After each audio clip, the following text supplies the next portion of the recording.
Welcome to Feminist Question Time, which is brought to you by Women's Declaration International, the leading global organisation defending women's sex-based rights against the threats posed by gender identity ideology. There's more information on our website, womensdeclaration.com, where you'll find our declaration on women's sex-based rights, which has been signed by over 37,000 people from 160 countries and is supported by 517 organisations. We have volunteer activists in many countries from every continent engaged in defending women's rights. Do join us. Today, we are going to have at least two speakers. We're going to have Barbary from Australia, and the title of her talk is Lesbians in the Land of Oz, Australia. And we've got Dansky from USA, who's going to talk about her new book, The Reckoning, How the Democrats and the Left Betrayed Women and Girls, and also give us a report on the recent action in Portland in the USA. So she'll talk about those. We're going to start off with a tribute that and an award for Janice Raymond, who's an incredibly significant radical feminist writer, theorist, activist, and we've got a video for that, so we're going to play that now. I'm delighted to be here today to talk about the Lifetime Achievement Award for Janice Raymond. Janice Raymond wrote the first radical feminist critique of men's gender identity politics and practice in her book, The Transsexual Empire, in 1979. And this formed a foundation for all the feminist politics challenging gender identity that have happened since. Her book is the inspiration of all our radical feminist activism and analysis. For this reason, if no other, she needs to be recognized by the WDI. I didn't know her at the time that she did that book, though I knew and loved the book. I didn't meet her until 1985, when I went to the US to live for a year and was lucky enough to meet a woman who I much admired. She was one of the most celebrated lesbian feminist theorists in the US by that time, and her next book, A Passion for Friends from 1986, became a mainstay of lesbian feminist theory and politics. We were both involved at that time in resisting the promotion of sadomasochism in the lesbian feminist movements. We did not win. In the 1990s, Jan and I were connected in the campaign to abolish prostitution. I set up a branch of the organisation Coalition Against Trafficking in Women in Australia, and Jan became a director of CATWA in the US. So we had quite a bit to do with each other, meeting in places like Korea for speaking gigs or New York for the CEDAW conference, for instance. Janice wrote many very important books, including one on surrogacy and one on prostitution, and most recently, one which updates her work on gender identity politics, Doublethink, in 2021. In her books and her activist work, Janice Raymond has been both a towering feminist intellect and a wonderful ethicist. In 1996, we both spoke at a conference in Brighton, UK, on violence against women. After she spoke, I said to her that she was a crucial ethical voice, and she was kind enough to say to me, "So are you," and I have never forgotten, and I'm grateful to her for that. WDI would like to acknowledge the huge importance of her decades-long career in feminism and the debt we owe to her work in this award today, and that includes the debt that I owe her myself. Thank you, Sheila. I'm very grateful to Janice Raymond for writing the Transsexual Empire specifically. It's personal. In the late 1990s, her book provided me with a kind of lifeline that I needed at just that time. I was on the board of an LGB organization in suburban New York, and the T wanted to join with the LGB, along with pedophiles and sadomasochists. So there was a move to introduce T, P, and SM. then, before the board could make any decision on the matter, a young man showed up at our lesbian rap group, and it was a gut punch. It felt like an invasion and a violation. But I didn't feel that I had the words to oppose it effectively. And also, I was a little confused. I wondered, for instance, whether there might be a positive value in at least removing the connection between gender and sex, as it turns out, by abolishing sex. But I wondered if there was some positive value in it. I was confused and a little inarticulate. Also, I had no idea at this time, my life was full, and I had no idea that there was a movement, or that this invasion was happening at other LGB centers or in other countries. I needed analysis and I needed words, and I found Janice Raymond's Transsexual Empire. And also I found a journal article by Sheila that had been written quite recently at that time. And I was so happy. I was so happy to find them both. It really, I keep saying lifeline, that's what it felt like. We discussed it all in our lesbian rap group. And sadly, and as it still is, lesbians were split. But it was about half and half. But, you know, thanks to Janice Raymond and thanks to Sheila Jeffries, we were able to put up a good fight. We made good arguments. And we did manage to keep out the pedophiles and the sadomasochists at that time, but we lost on transgender. Thank you, Janice Raymond, for leading this fight. We're now going to go to our first speaker, who is Barbary from Australia. So Barbary is a late convert to feminism and lesbianism, hit the ground running. Part owner of Long Breast Press, her broad interests reflected in 8 degrees, PhD cancelled at the last moment, and 36 years of activism on how political and medical decisions affect women's, lesbians' health, wellbeing and human rights. And the title of Barbary's talk is Lesbians in the Land of Oz, Australia. So welcome, Barbary, and over to you. An acknowledgement to the traditional elders of the Wurundjeri and Woiwurrung tribes and their elders past and present on whose lands we live, or I live. Some of us live on other Aboriginal lands, and to their elders past, present and emerging.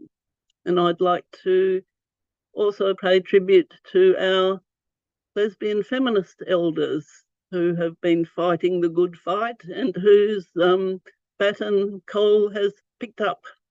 In this talk, I will examine the historical Australian context of attacks on women's and more specifically lesbians' sex-based human rights, as discussed in our chapter of women's rights, gender wrongs, and outline some of the later developments since COAL, the Coalition of Activist Lesbians Inc. Australia, submitted our chapter.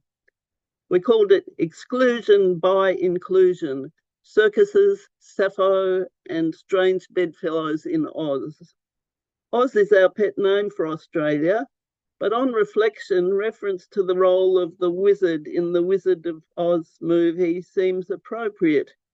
In it, the country is governed by the thundering orders of someone who claims, "I am Oz, the great and powerful." But when Toto pulls back the curtain, the wizard is revealed as a tiny, snivelling fraud. Cole's mission parallels Toto's, revealing gender identity ideology as a fraud. I remember being disgruntled when in 2013 the words man and woman, thanks to Julia Gillard's government, were deleted from the Commonwealth Sex Discrimination Act. But only much later reading Billick's and Kirkup's warnings of how big pharma billionaires were pushing puberty blockers and teaching trans ideologists how to get ahead of the law via Denton's handbook, did I truly, along with other members of COAL, begin to understand the extent of the worldwide threat to women's rights. In structuring this talk, I had decided to deal with past issues first and then move on to current and future challenges, but the issues raised in the New South Wales Equality in inverted commas bill are too urgent, so I've reversed the order. The New South Wales Equality Bill, New South Wales being one of the last states that doesn't have so much self-ID and other woo-woo. COAL has joined with 3 other feminist groups to fight this despicable bill. Here are some of the recommendations. 1, redefine sex and sexual orientation to entrench in law the fiction that there are more than 2 sexes. Result, multiple made-up legal descriptions of sex, e.g. non-binary, which the Australian Bureau of Statistics had already stated was, quote, not of high enough quality to be used in analysing the 2021 census. But the Bureau is at it again, running consultations, not with any feminist groups that we know of, regarding the 2026 census wording. If there are multiple legal sexes with no factual bases, this will affect not only sex-segregated services for women's safety and sport, but also the stability of long-running Australian data collection series, which will affect countless policy decisions. 2, minors can transition without parental knowledge or consent. Results, children under 16 can apply to transition based solely on the statement of a person who has provided counselling to them, who does not necessarily have to be an accredited child psychologist. The child can decide whether their parents are to be notified, decide on their own medical treatment with puberty blockers and cross-sex hormones, whether or not their parents agree, and transition even if one parent or carer doesn't consent. Just a note, Gillian Spencer, a senior psychiatrist at the Queensland Children's Hospital, was stood down for questioning puberty blockers. Other elements of the bill include removal of all offences regarding prostitution, removal of barriers to commercial surrogacy, which would facilitate coercion of women and treat children as commodities, criminalisation of outing anyone's gender history, women in prison with violent offenders, faith community women avoiding public spaces due to males being present, vulnerable women not being able to choose female health and other carers or strip searchers, and women losing positions and earnings.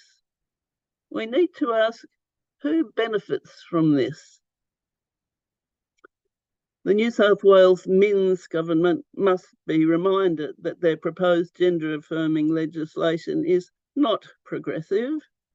It is being driven by well-funded rainbow umbrella LGBTQ+ lobby groups who do not speak for the majority of people with an LGBT sexual orientation.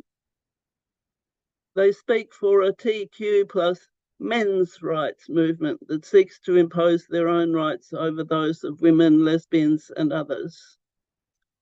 We have heard, luckily in the past few days, that the state government is postponing a vote on the proposed act, which might give us a bit more time to militate, although the New South Wales women in COAL have been extremely active.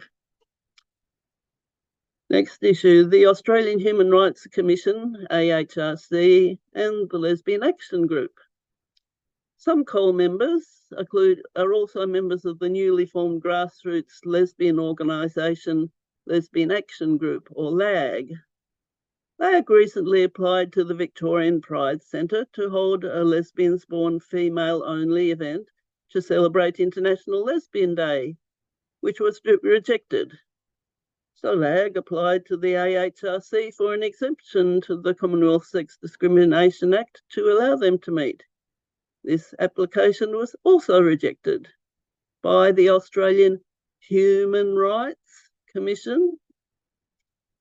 On the basis of these rejections, which were framed as being discriminatory against other members of the LGBTIQA+++++ community, LAG has gained an unprecedented amount of media exposure in mainstream press, TV, and social media, even addressing Parliament, compared to the usual blackout on gender-critical feminist views.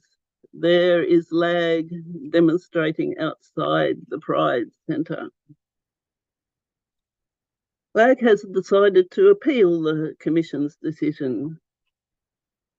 In its notice of decision in the LAG case, the Commission has decided not to grant the temporary exemption sought by the Lesbian Action Group. It is instructive to follow the Commission's reasoning in inverted commas, in reaching this decision. I can do no better than quote its own words. 4.2. This decision involves consideration of the term sex as a legal concept in the Sex Discrimination Act. The Commission notes that the word sex is not defined in the SDA, and of course the words woman and man were taken out. The amending Act introduced protections on the ground of sexual orientation, gender identity, and intersex status, and replaced references in the SDA to opposite sex with different sex. The explanation given for this in the explanatory memorandum for the amending Act was that sex is not a binary concept. Importantly, for present purposes, the provisions of the SDA also suggest that a person's sex can be changed. This interpretation is consistent with the way sex has been used as a legal concept throughout Australia, including legislation dealing with birth registers.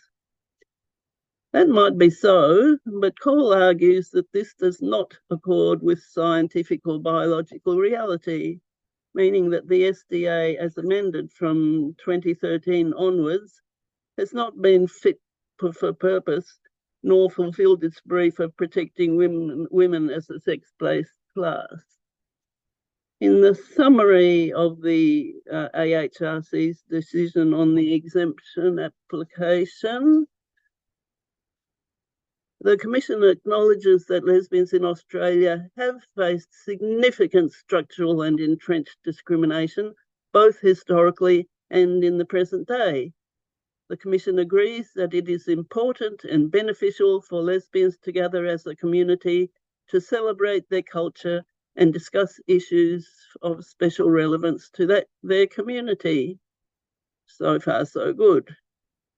The Commission notes that the SDA protects individuals from discrimination on the basis of both sexual orientation and gender identity. Transgender women as a group also face significant structural and entrenched discrimination. In their preliminary view, as Cara has noted on her Substack 7.41, the Commission is not persuaded it is appropriate and reasonable to make distinctions between women based on their cisgender or transgender experience, or among same-sex attracted women based on the exclusivity of their same-sex attraction as at an event of this kind, or exclude same-sex attracted women who are transgender, bisexual and queer from an event of this kind.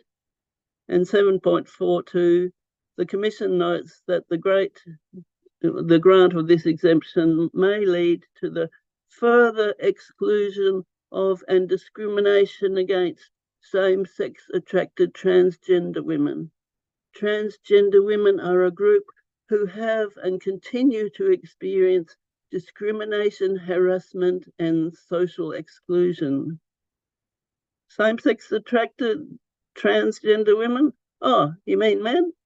And these transgender women, i.e. men, are a group who have and continue to experience discrimination, harassment, and social exclusion. Transgender women, i.e. men, as a group, also face significant structural and entrenched discrimination. So the lesbians in Australia, who the AHRC acknowledged a couple of minutes ago, have faced significant structural and entrenched discrimination, both historically and in the present day. The Commission agrees that it is important and beneficial for lesbians to gather as a community to celebrate their culture, but we're going to have discrimination against our sexual orientation thrown under the bus in preference of the rights of men who think they are oppressed women. On to a couple of past and continuing challenges. In 1994, COL gained official accreditation with the United Nations, being the first ever lesbian-specific organisation in the world to achieve this. Then attended the Fourth World Conference on Women in Beijing in 1995 as a non-government organisation, where we provided the first ever lesbian-only space in the UN in the form of a tent in order to caucus with lesbians from the rest of the world, aiming to get specific lesbian-specific language included in the original Beijing Platform for Action, which was unfortunately removed at the last minute by a coalition of religious patriarchs. Some COL members also performed in the Women's Circus. One of COL's most important actions ever since then has been resisting male colonisation of language and gaslighting. We resist infiltration, political undermining, and personal and legal attacks. That reminds me of Portland on lesbian spaces and lives, which have often preceded broader assaults on women's sex-based rights. COL believes that current federal and state legislation in Australia contravenes all of the Women's Declaration international articles, plus at least 7 UN documents on women's and children's human rights. Just a word about the famous Yogyakarta Principles, which was the first quasi-UN document to mention sexual orientation and gender identity rights. These were developed by an independent expert group in 2006. However, they have never, as some people would like us to believe, been adopted by the UN. And in fact, Professor Robert Wintermute, who took part in that group, later stated that they had totally failed to consider the effect of the principles on women's human rights, nor how fully intact men would invade women's spaces, increasing their risk of harm by sexual harassment, assault, and violence. He now completely repudiates the principles. The impact of gender identity ideology on lesbian lives and organising has been profoundly divisive, continuing today. For decades, lesbians have been driven underground when wishing to organise, and such a retrograde return to secrecy since the halcyon days of the 70s to 90s, when we were out and proud and had lesbian spaces for every day and night of the week, means that lesbians who want to come out now cannot access alternative narratives to mainstream LGBTQ and IA+ dogma. Younger lesbians risk being trans simply for want of any other form of validation or socialisation through lesbian feminist analysis and interaction. Lawfare. Yeah, courts and tribunals have been used as blunt instruments by trans activists to challenge lesbians and other women's very basic human rights of freedom of thought, belief, speech and association. Australian women rejoiced at a watershed moment for our rights when in 1984 the Commonwealth Sex Discrimination Act provided for special measures to advance women's substantive equality. But that didn't last long, forming the basis for future court actions that denied the rights of women born female. The SDA was changed in 2013 to protect sexual orientation, gender identity and intersex status. Definitions of woman, i.e. a member of the female sex irrespective of age, and men were removed and gender was given the same status as sex, with neither term being defined. Gender identity has a circular non-definition enabling self-ID, but there's no guidance on reconciling competing gender-based and sex-based rights claims. Sappho's Party.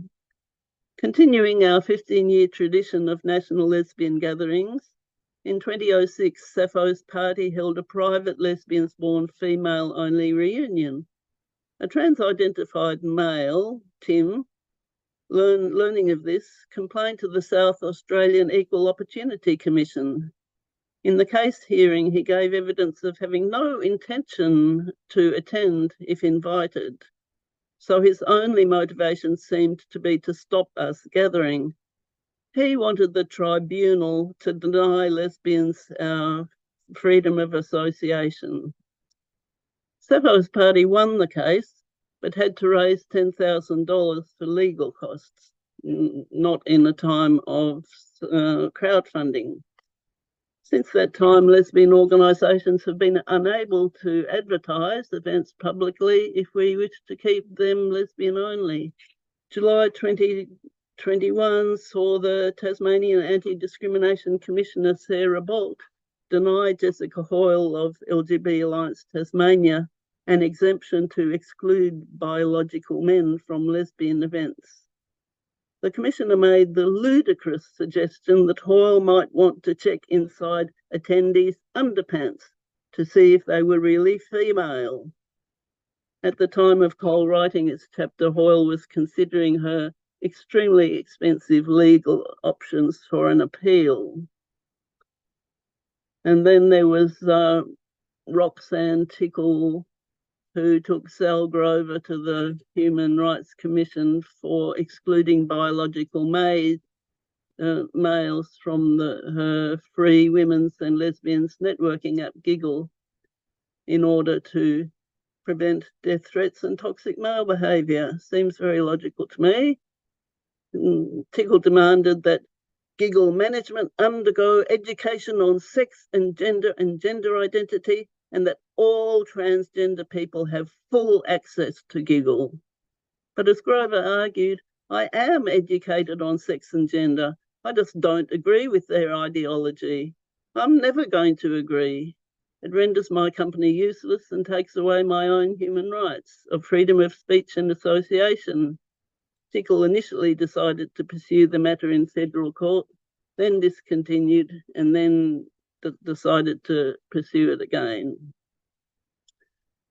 There's been a 2-year campaign, as some of you may know, similar to that against Kathleen Stock in the UK by trans activists to oust Holly Lawford-Smith from Melbourne University, starting with protests about her website inviting women to speak on how their lives were affected by TRAs, rallies on campus, office invasion, and instigation of a second internal disciplinary process. The first one was unsuccessful, regarding her attendance at Let Women Speak Melbourne.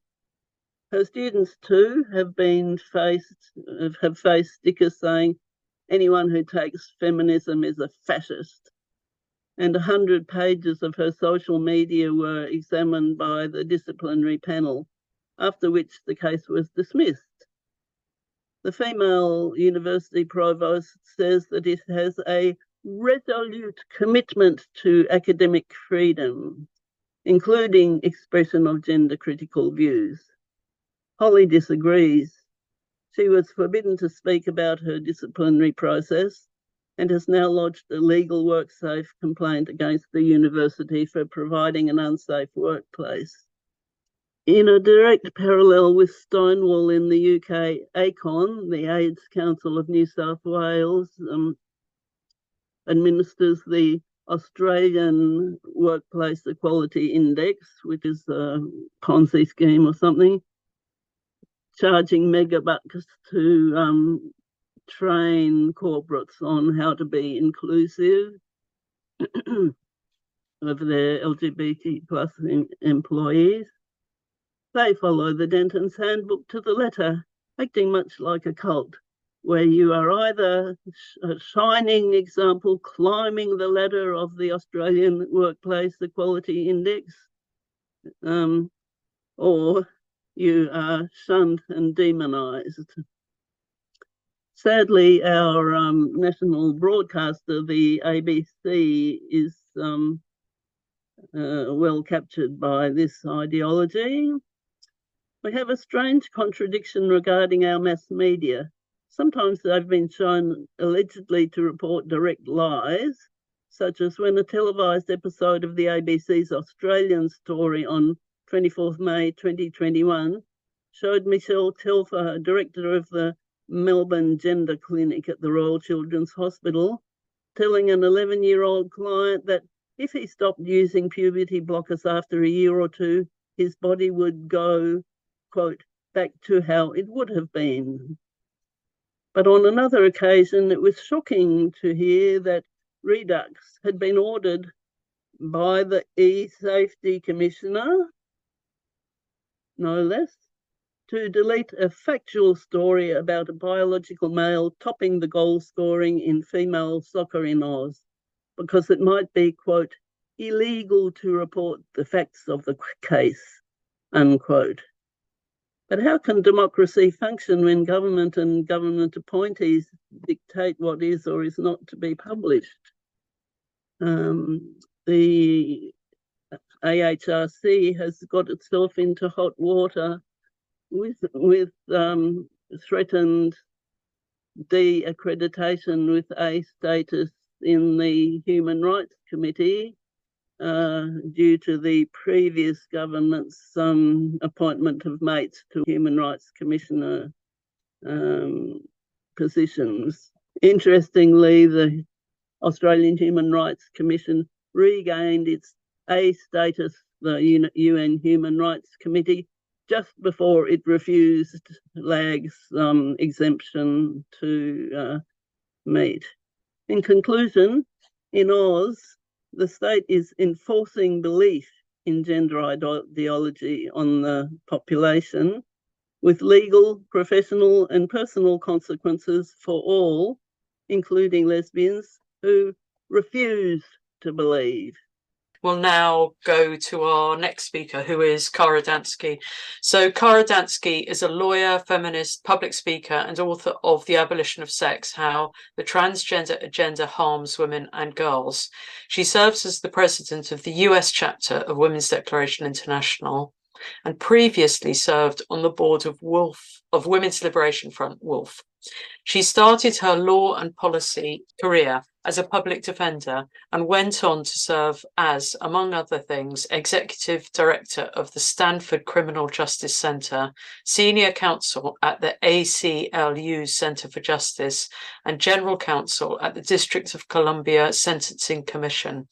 Dansky got her JD from the University of Peninsula Law School and her BA from Johns Hopkins University.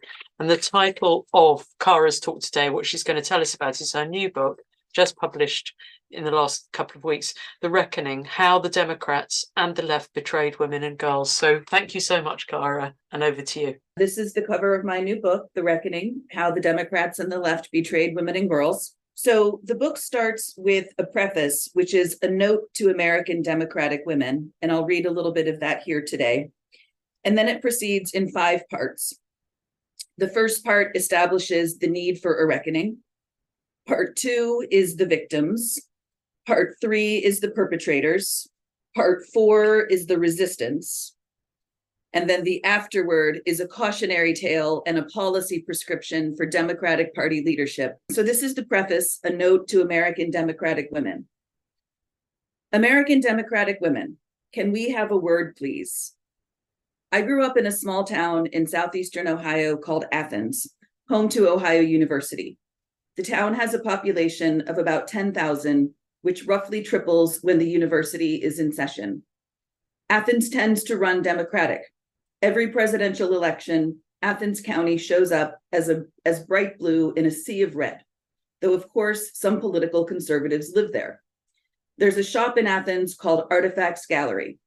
My friends and I frequently shopped there as teenagers.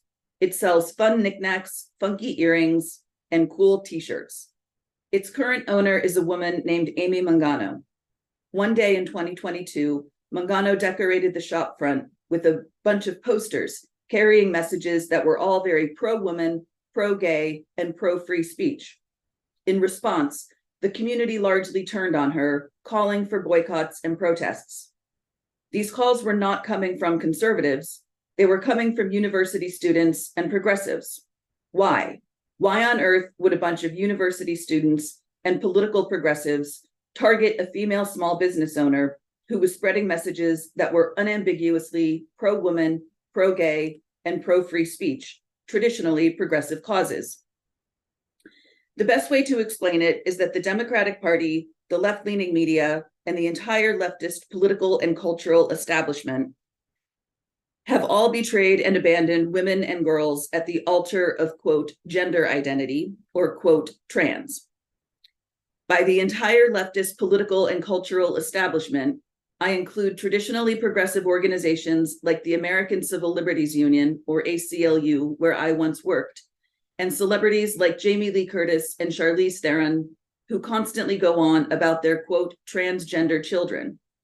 Women and men on the left who speak about this are usually ignored, silenced, punished, and/or threatened with cancellation and sometimes violence. I say this as a lifelong Democrat and a progressive feminist who strongly supports abortion rights and rights for lesbians and gay men. I registered to vote as a Democrat in 1990, and the only time since then that I have not been a Democrat was a brief period in the 2000s when I was registered Green. I re-registered as a Democrat to vote in the 2008 Democratic presidential primary and have remained a Democrat ever since. I'm also a radical feminist who has been following the, quote, transgender movement since 2014. During that time, I have learned a few things.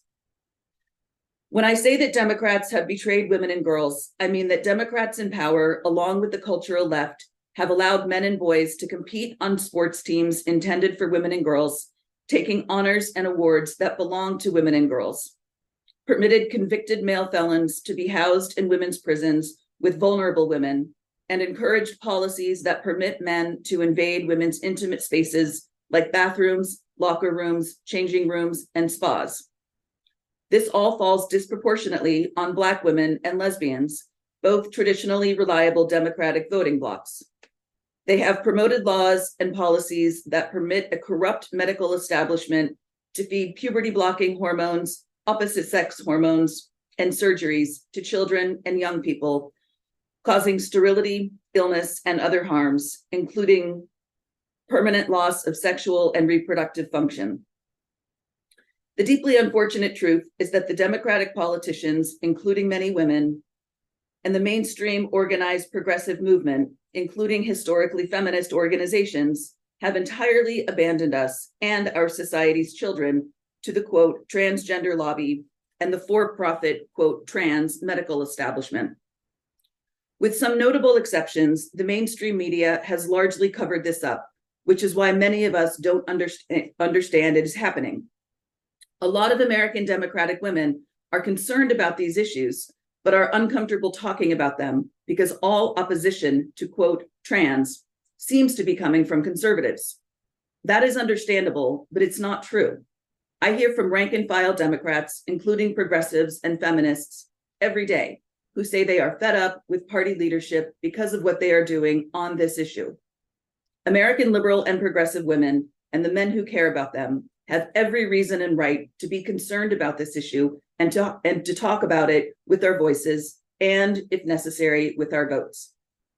It is, of course, only congressional Republicans who are taking steps to protect women's spaces in sports and to stop the sterilization and mutilation of healthy young people at the federal level, though some Democrats are taking similar steps at the state level, and only conservative media outlets that are having even slightly honest conversations about these things. But that's because congressional Democrats and liberal media outlets have allowed that to happen by refusing to step up on behalf of women and girls. If a single congressional Democrat would take it upon herself to say men are not women and should not have access to women's bathrooms, locker rooms, sports, or prisons, we would not be in this position. If you are worried about speaking out because you are concerned you will appear homophobic, don't be. Feminists and gay rights activists have been complaining for years now that the, quote, trans movement is itself homophobic. We argue that, quote, gender identity constitutes transing the gay away. By denying the material reality of sex, it denies the reality of same-sex attraction. For Pride Month 2023, the mayor of London declared, quote, Pride in London has helped to change our society. It's part of the reason London is renowned across the globe as a beacon of inclusion and diversity. I'm pleased that this year's campaign will be in support of the capital's trans and non-binary community, unquote. He didn't have a word to say about support for lesbians or gay men. The mayor of London is not even pretending that Pride is about gay rights anymore. Shortly after the mayor made that announcement, a group called Pride London started blocking lesbians and gay men who complained on X, of course, I mean what was formerly known as Twitter, about their exclusion from Pride. One UK lesbian remarked, quote, London Pride is determined to block all of the gay men and lesbians and welcome only the gender confused. There's nothing gay about Pride marches anymore. Pride is a traitor to sexuality, specifically same-sex attraction, unquote. American Democratic women, if you think of yourself as a supporter of gay rights, which I do, we need to pay very close attention to what is going on here. There's no reason to think something similar can't happen in the US.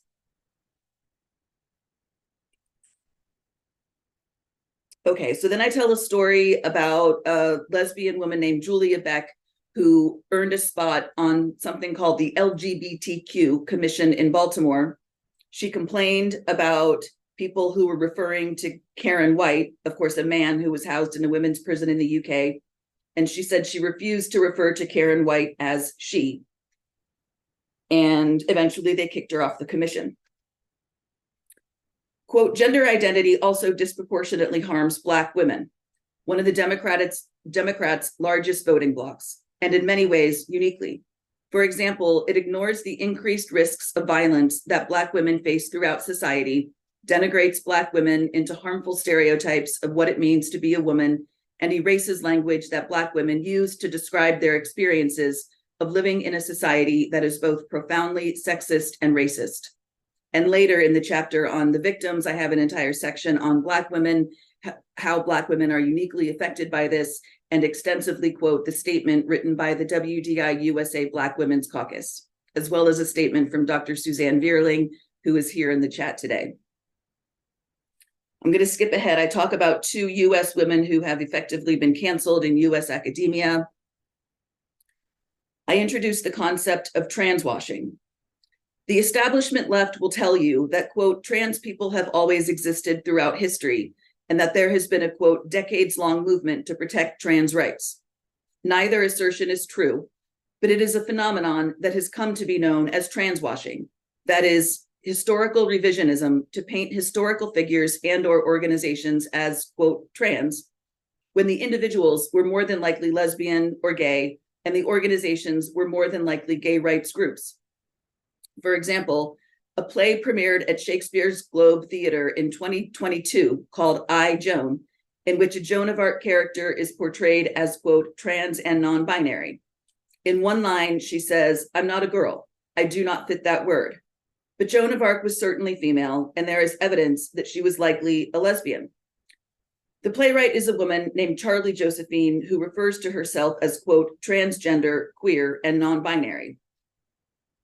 In June 2023, New York Democratic State Senator Vlad Hoylman-Sigel posted, quote, on June 28, 1968, a crowd of mostly trans women of color rose up against state-sponsored bigotry at Stonewall Inn. 54 years later, LGBTQ New Yorkers continue to fight back, enacting our nation-leading legislation to protect trans youth and their families seeking gender-affirming care, unquote. This is not true. The Stonewall Rebellion was started by a lesbian and fought by lesbians and gay men at a time when the concept of trans women of color did not yet exist. Democrats and progressive organizations simply have to make us think that, quote, trans is a decades-long civil rights struggle to justify their efforts to allow men to invade women's spaces and poison children with dangerous hormones. Organizations like the ACLU and GLAAD have spent the past few years completely rewriting history in the US to portray decades worth of advocacy on behalf of lesbians and gay men as part of a decades-long, quote, trans rights movement. Transwashing is the complete rewriting of gay rights history and movement building, and it is blatantly homophobic. Then I talk a little bit about Target and the boycott that happened after Target put tucking materials front and center in its store. In the spring of 2022, a woman contacted me to say that she was very concerned about a student named Leah Thomas competing on the University of Pennsylvania women's swimming team. Her daughter was a swimmer on a different Ivy League team. The previous fall, she was looking at the season's roster and saw a senior named Leah Thomas on the Penn team. That surprised her because she had never seen a Leah Thomas on the Penn women's team. Where had Leah come from? Was Leah a transfer student? That seemed the likeliest explanation, but it also seemed odd because college students do not typically transfer as seniors. She looked into the matter and learned that Leah was a man named Will, who had previously competed and regularly lost on the Penn men's team. She did a little more digging and learned what many of us have known for several years. All over the country and the world, men are competing on women's sports teams on the basis of their supposed female gender identity and taking honors that are supposed to be reserved for women. She learned that the very category, women and girls, is being erased. She also learned that women who object to this are labeled transphobic or sometimes fascist or Nazi, even when we are progressive Democrats. This woman knew that Glamour magazine had named Caitlyn or Bruce Jenner Woman of the Year in 2015, and that Vanity Fair had put him on its cover, all of which she thought was pretty weird, but didn't stress it too much about. But she had no idea how pervasive this had become. She lamented, I'm progressive on women's rights. I have voted for Democrats because of women's issues, and I have always believed we could count on Democrats not to abandon women. How could this happen without me even knowing about it? That woman's name is Kim Jones, and today she is a co-founder of ICONS, the Independent Council on Women's Sports, which fights to keep women's sports for women. There are countless Democratic women like her all over the country. I'm going to skip to the end of the preface so I can get to the cautionary tale. This is the concluding paragraph of the preface. American Democratic and liberal and progressive women, we need to insist that our lawmakers represent our interests. We need to explain this to them in no uncertain terms. They have sold us out, and if they don't change course, they will be held accountable. Many leftist progressive women in the UK are stating publicly that they will not vote for the Labour Party or the Green Party until it stops throwing women under the bus at the altar of, quote, gender identity. Progressive feminists all over the world are doing the same with respect to their own so-called progressive parties. I won't tell anyone who to vote for, but I can say this. Unless Democrats change course immediately and publicly hold themselves accountable for what they have done to women and girls as a sex class, I have no plans to vote for them in 2024, and I am not alone. Okay, skipping to the afterword.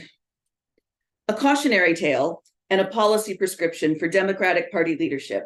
I'll read some parts of the cautionary tale, and I won't say too much about the policy prescription here today. Democratic Party leadership. You must change course, and you must do so immediately. You should do this because it's the right thing to do, but you should also do it for the health of the party. You only need to look at some of our allies across the pond and down under to understand why.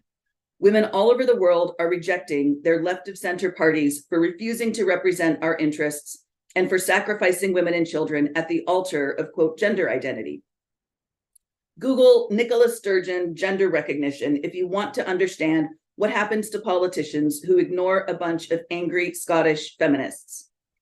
At the end of this section, I'll suggest some policy changes you should start making immediately, but first I would like to offer a cautionary tale. All was quiet on the sex and gender front in the UK until, that is, it wasn't. Until women, including lesbians and many gay men, collectively said no to gender identity. When feminists started to complain, some leaders of the major left-leaning UK political parties started getting scared, and rightly so. These women and gay rights activists had it and weren't going to take it anymore. And then I go into the 2004 Gender Recognition Act, which I won't go into here. But then I say in July 2018, the UK government launched a consultation into reform of the Gender Recognition Act for England and Wales. Scottish, quote, reform discussed below would come later. And then I explain about the proposed changes to the Gender Recognition Act and explain why UK women were so angry about it. By then, discontent among feminists within the Labour Party due to tensions between women's rights and, quote, gender identity had been brewing for a while. In January 2018, a leftist feminist named Venice Allen was suspended from the Labour Party for alleged transphobia. Allen said at the time, quote, if stating that males are men means that Labour don't want me, quite frankly, I hope they chuck me out. Rather than wait for them to, quote, chuck her out, Allen left, stating that Labour was no longer a safe place for women. Allen wasn't alone. The UK government eventually decided in 2020 not to adopt the proposed, quote, reforms to the GRA, thanks in large part to the feminists who complained about it. That was a major win for UK women, but tensions between feminists and the Labour Party did not subside. In late September 2021, the UK Labour Party met for its annual conference. When asked by a news reporter, is it transphobic to say that only women have a cervix? Labour leader Keir Starmer said that that is something that, quote, should not be said. Doubling down, Labour member David Lammy later said that the statement, quote, only women have a cervix may not be transphobic, but it is not accurate. Lammy would go on to refer to feminists as dinosaurs who want to, quote, hoard rights. Needless to say, none of this went over very well with feminist members of the Labour Party who started mocking Lammy by wandering around London wearing dinosaur costumes. The hashtag Labour losing women has frequently trended on X over the course of the past several years, and an actual account called @LabourLosingWomen appeared in 2021 with the bio for Labour members and voters who won't support them whilst they continue to ignore the concerns of women. And then I have a few more things to say about Labour. I go into talking about Rosie Duffield. I quote Suzanne Moore in The Guardian, where Suzanne published a piece titled, Keir Starmer's mishandling of the trans debate is an open goal for the Tories. Women's right to single-sex spaces either matters to the Labour leadership or it doesn't. They cannot have it both ways. Then we go into I talk about the Green Party, I talk about Emma Bateman, I talk about what's going on in Australia. And by the end of this section, and I talk extensively about Scotland. And the section concludes, I'm looking for a part where I quote Raquel, and I'm not finding it. But in any event, the section concludes, I have met many of the feminist women who are campaigning against, quote, gender identity all over the world. They are fierce, outspoken feminists, and they all have their political roots in traditional leftist politics. It remains to be seen whether any left-leaning party leaders in the UK or elsewhere will survive their steadfast refusal to engage in any good faith discussions with feminists within their own parties about how gender identity, by denying the material reality of sex, affects women's lives. Democrats in positions of leadership are unlikely to fare any better unless they take steps to make amends.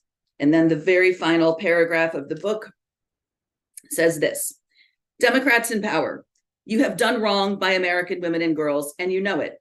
You have betrayed us, and it is time to come clean. It is time for the abolition of sex to end. The year 2024 is right around the corner, and you need to right this ship.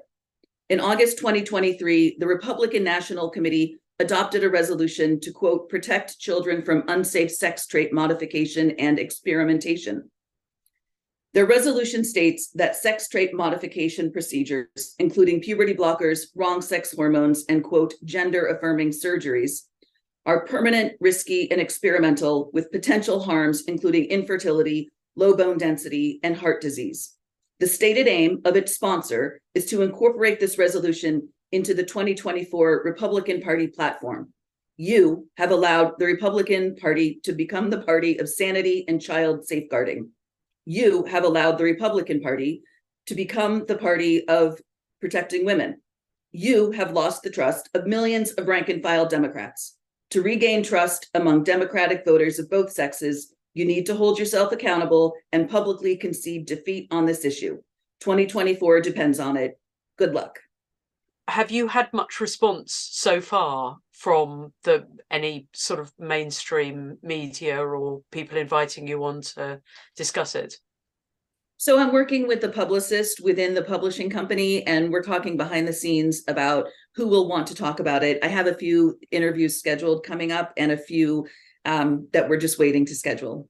I mean, I would imagine there's a load of women and men who do feel betrayed. They've given their lives to the Democrats and feel confused by it. So hopefully lots of them will read it. That's the hope. One of the things that I think about a lot is I think that, unfortunately, first of all, I really wish that the Supreme Court had not overturned Roe v. Wade for obvious reasons.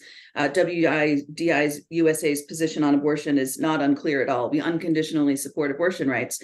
But I also think it's deeply unfortunate that the Supreme Court basically did Democrats a huge favor by overturning Roe v. Wade, because there are so many Democrats, especially women in this country, who would abandon the Democratic Party on this issue, but will still feel compelled to vote Democrat. And I understand why, to protect abortion rights. I get it. So we're just in an absolutely untenable position. The name of it is The Reckoning: How the Democrats and the Left Betrayed Women and Girls.